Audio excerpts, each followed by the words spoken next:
Russie, donc, les réactions ont été très nombreuses depuis hier après-midi et la confirmation de la condamnation de l'opposant russe Alexei Navalny à 2 ans et demi de prison pour ne pas s'être présenté à son contrôle judiciaire alors qu'il était en Allemagne en train de se faire soigner de l'empoisonnement dont il avait été victime en Russie. Bref, ça c'est effectivement un petit peu un sketch qui est intéressant, parce que voilà, le sujet sur lequel je souhaite recueillir le commentaire, l'avis éclairé de mes invités, c'est précisément sur cette question du poids de l'état de droit face à la réelle politique. Regardez ce commentaire parmi de très nombreux du politologue germano-américain Yascha Mounk qui dit voilà, les politiciens, c'était hier soir, donc de fait il a eu raison, les politiciens européens vont évidemment comme il se doit condamner tout cela, mais voilà, il y a une question qu'il faudrait quand même leur poser, c'est est-ce qu'ils vont in fine faire the right thing, la bonne action et arrêter Nord Stream 2. Nord Stream 2, c'est ce pipeline géant qui double la capacité du gaz russe de venir en Europe, précisément en Allemagne. Il est réalisé à 94%, il est quasiment fini. Mais voilà, c'est un objet de tension, notamment de pression américaine, compte tenu du fait que plus de ventes de gaz de Russes, c'est plus de devises en Russie, c'est de fait de nature à conforter le régime de Vladimir Poutine, qui est par ailleurs, donc, comme on le disait, condamné de toutes parts. L'Union européenne s'interroge sur une nouvelle fournée de sanctions économiques. En même temps, il y a 40 ans, la France et l'Allemagne avaient déjà signé avec l'URSS à l'époque pour un pipeline pour amener chez nous le gaz de Sibérie. Anaïs, je disais, que pèse l'état de droit et l'émotion légitime face à effectivement la situation de M. Navalny à Moscou, face à ces enjeux géopolitiques. Je parlais, en citant Yascha Mounk, du pipeline Nord Stream 2, mais on est à la question du vaccin. On sait que le vaccin russe est efficace. Compte tenu de la situation, de la stratégie vaccinale dans l'Union européenne, on est plutôt tenté, semble-t-il, les dirigeants sont plutôt tentés de se fournir aussi, pourquoi pas, en vaccin russe. Donc on imagine mal qu'effectivement ces enjeux-là de court terme et très importants pèsent très lourd par rapport au sort de M. Navalny. Comment vous pensez comment vous analysez cette situation? Vous feriez quoi si vous étiez... On peut dire plusieurs choses. Déjà, c'est est-ce que les 27 États membres vont arriver à s'entendre pour faire une réponse commune? Parce qu'on sait que le rapport à la Russie n'est pas du tout le même selon que vous soyez dans un pays d'Europe continentale et orientale, donc Hongrie, pas tant la Hongrie que la Pologne, qui a une histoire très compliquée avec la Russie. Même en France, on voit que la question russe, elle divise vraiment notre classe politique entre des dirigeants plutôt pro-russes et d'autres qui sont plutôt dans une position de distanciation vis-à-vis de Marine Le Pen.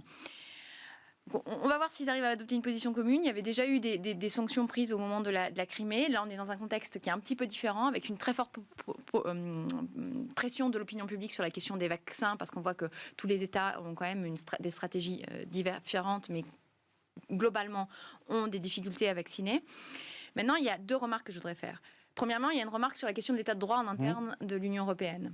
On a déjà du mal à faire imposer le respect des règles et de l'état de droit et la séparation des pouvoirs par des États membres de l'Union européenne. C'était la Hongrie et la Pologne, et c'est justement des États qui sont régulièrement visés par des tentatives de condamnation de la Commission européenne et du Parlement européen qu'ils n'arrivent pas à faire parce que... justement, il y a toujours ce phénomène de majorité à obtenir au sein du Parlement européen qu'ils n'arrivent pas à avoir avec des systèmes de protection des États. Donc déjà en interne de l'Union européenne, on n'arrive pas à faire respecter des éléments fondamentaux de ce qui a fait le cœur du projet européen. La deuxième chose, c'est qu'il faut faire attention parce qu'on risque d'être dans une politique à géométrie variable. Donc bien entendu, il faut condamner le type de comportement qui remettent en cause l'état de droit, les libertés publiques, etc. Il y a toujours l'aspect économique qui revient, mais il faut aussi se dire que quand on regarde d'autres États qui ne respectent pas du tout les libertés publiques, et je pense notamment à la Chine, là, il n'y a absolument pas de condamnation de la part de l'Union européenne. On vient même de faire un accord global sur les investissements avec eux. Alors que la Chine, c'est pas un Navalny, mais c'est beaucoup plus. C'est quand même des camps de concentration pour un peuple entier. Donc on est... attention à ne pas vouloir... il faudrait mettre un petit peu de cohérence dans ce discours, et puis arriver à avoir une position commune, et puis déjà commencer par régler les problèmes d'état de droit au sein de l'Union européenne, parce que là on a toujours des questions d'ingérence, et puis ça pose plein de questions sur plein d'autres États, plein d'autres questions commerciales, etc. Votre regard, Geoffroy, sur ce type d'état d'âme entre réelle politique, état de droit, enjeux stratégiques, enjeux énergétiques majeurs pour l'Allemagne, de fait. C'est complexe parce que il y a plein d'enjeux qui sont différents, et économiques, et sociaux et politiques. Et effectivement, je pense que c'est difficile d'avoir une réponse unique, mais je pense qu'effectivement, déjà d'avoir une réponse commune au sein de l'Europe, ce serait déjà une bonne chose. Et il y a, je crois, de gros efforts à faire là-dessus. Donc, dans Le Monde, Sylvie Kaufmann rappelait que faisait le parallèle il y a 40 ans. Il y a 40 ans, donc l'Allemagne et la France, début des années 80, donc avaient signé pour l'approvisionnement, les plus âgés s'en souviennent, de gaz soviétique.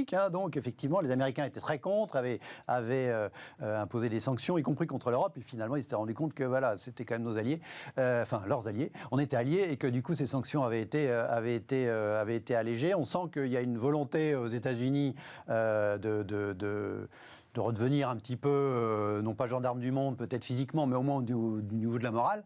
Et on imagine qu'il va de nouveau y avoir des pressions. Il faudra, le cas échéant, y résister, selon vous.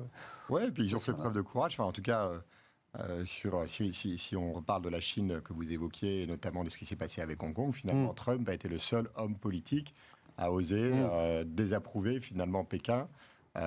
Et nous, l'Europe, finalement, on ne disait pas grand-chose parce qu'on avait des intérêts économiques. Sur Hong Kong, on a été très, très, très, très silencieux. Un peu Boris Johnson, un peu plus pour des raisons historiques évidentes.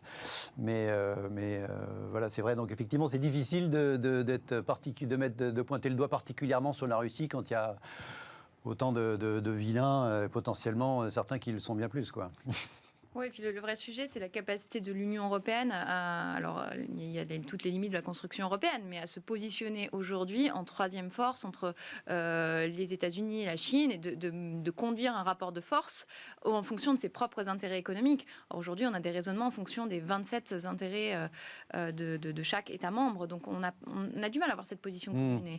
Et c'est ça l'enjeu. Après, bien entendu, d'un point de vue citoyen, d'un point de vue liberté publique, on a toujours envie de dire non, ne traitons pas avec un tel ou un tel. Sauf que quand on regarde la réalité économique, on se rend compte que c'est souvent un petit peu différent de la vision utopique qu'on pourrait avoir en tant que citoyen. Oui. Et puis en termes de soft power, faut quand même admettre que la Russie a marqué un gros coup avec cette histoire de vaccin qui est quand même, semble-t-il, extrêmement efficace, du même ordre que les vaccins à ARN, d'après, si on en croit la publication dans Nature hier et ce panel d'experts indépendants. Maintenant, il faut que les autorités de santé des pays occidentaux s'en saisissent. Mais on verra bien. Allez, tout de suite, on va voler encore plus haut en essayant de concilier climat et réindustrialisation.